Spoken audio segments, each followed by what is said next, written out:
大家好，我是小颖。今天我们来做懒人早餐，简单又营养美味哦。首先准备2盒牛奶，倒入锅里，加热到90度左右，然后加入50克白凉粉，充分搅拌均匀。搅拌均匀之后，倒入提前切好的芒果丁里，常温放凉就可以啦。剩下的倒入冻冰块的模具里，做成奶冻，给孩子当果冻吃，常温放凉就可以。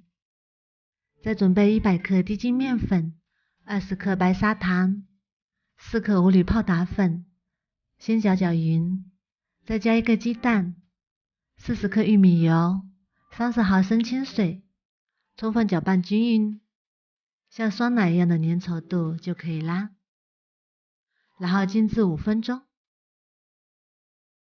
早餐机里加1片吐司，放上自己爱吃的水果，再加上2片芝士，然后再盖上1片吐司，然后盖上，烤3到4分钟。孩子爱吃的水果三明治就做好啦。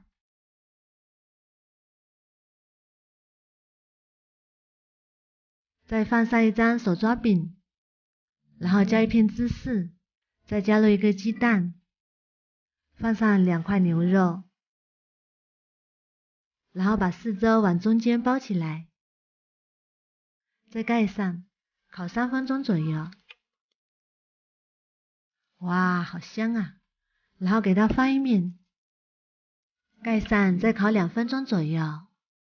香喷喷的大馅饼就做好啦。再换一个烤盘，刷上少许食用油，然后加上1勺我们调好的面糊，然后盖上，烤3分钟。哇，好香啊！香喷喷的华夫饼就做好啦。我们美味的营养早餐就做好啦，全程也就用了20分钟左右。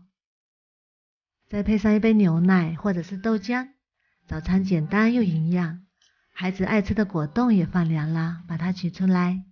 自己做的没有添加剂，可以放心吃。我还打了豆浆，去把它取出来就可以开吃啦。